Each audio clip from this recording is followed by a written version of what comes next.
শ্বশুর আমার শরীরে বিশ্রীভাবে হাত দেয়। বিয়ের যখন দ্বিতীয় দিন, তখন শ্বশুরকে চা দিতে গেলে শ্বশুর চায়ের কাপ নেওয়ার বাহানায় হাতটা ছুঁয়ে দেয়।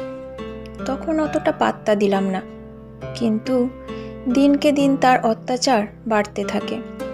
সুযোগ পেলেই হাত ধরার বাহানা খোঁজে, খারাপ নজরে তাকায়। কিন্তু আমি কথাগুলো কাউকে বললাম না।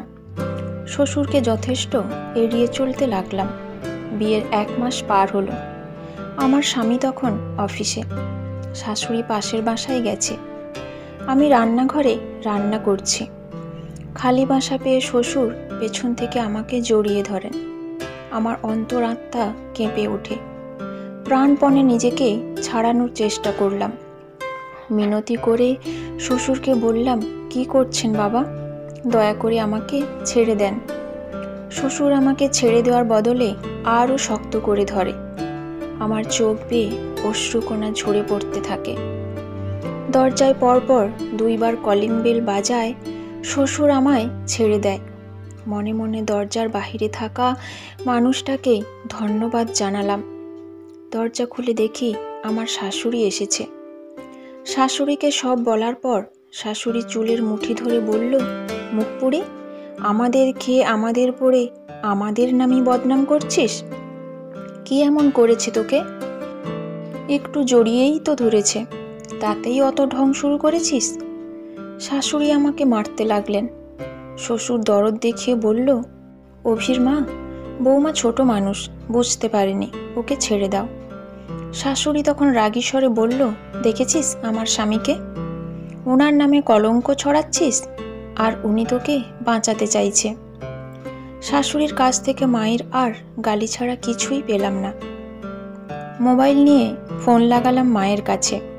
মাকে সব কিছু খুলে বলতেই মা বলল, অভাবের সংসার, আমাদের নিজেদেরই চলতে কষ্ট হয়। তুই আসলে আর একজন মানুষ বাড়বে। জামাইকে বলে সব কিছু ঠিকঠাক করে নে। মায়ের কথা শুনে দীর্ঘশ্বাস ফেলে বললাম, হায় রে অভাব। মা শাশুড়ির থেকে আশানুরূপ ফল না পেয়ে স্বামীর কাছ থেকে বিচারের আশা ছেড়ে দিলাম। স্বামীও হয়তো শাশুড়ির মতোই মারবে, তাই তাকে আর কিছু জানালাম না। এ ঘটনার বেশ কিছুদিন পর আমি আমার রুমে দুপুরবেলা কাপড় ভাঁজ করছি। শ্বশুর আমার রুমে এসে পেছন থেকে শাড়ি ভেদ করে পেটে হাত রাখলেন। পিছন ফিরে শ্বশুরকে ধাক্কা মেরে চিৎকার শুরু করলাম। শাশুড়ি ওনার রুম থেকে এসে আমাকে গালি দিয়ে শ্বশুরকে নিয়ে চলে গেলেন। রাতে স্বামী বাসায় আসলে তাকে সব কিছু জানালে তিনি আমাকে থাপ্পড় মেরে বললেন, একটু মানিয়ে নিতে পারো না? মেয়ে হলে এমন কত কিছুই সহ্য করতে হয়। স্বামীর কথায় শ্বশুরের সাথে সাথে স্বামীর প্রতিও তীব্র ঘৃণা জন্ম নিল। কত নির্দ্বিধায় বলে ফেলল, মেয়ে হলে এমন কত কিছুই সহ্য করতে হয়। পিতাতুল্য শ্বশুরের কাছ থেকেও যদি নির্যাতিত হতে হয়, তাহলে মেয়েদের নিরাপত্তা কোথায়? যেই স্বামীর বাড়িতে সারাক্ষণ সম্মান হারানোর ভয়ে থাকতে হয়, সঠিক বিচার পাওয়া যায় না, ঠিক করলাম সেই স্বামীর বাড়ি ছেড়ে চলে যাব। তবে যাওয়ার আগে শ্বশুরকে তার প্রাপ্য শাস্তি দিয়ে যাব। কি শাস্তি দেব? পুলিশের কাছে যাব? কিন্তু টাকার কাছে যে পুলিশও হার মানে। এখন পুলিশ আমার কথায় শ্বশুরকে নিয়ে গেল, কিন্তু কয়েক ঘন্টা পরই আমার স্বামী গিয়ে টাকার জোরে শ্বশুরকে ছাড়িয়ে নিয়ে আসবে। তারপর কি হবে? আমি চলে যাওয়ার পর স্বামীকে হয়তো আবার বিয়ে করিয়ে আনবে। তখন সেই মেয়ের শরীর দেখেও শ্বশুরের লোভ জাগবে।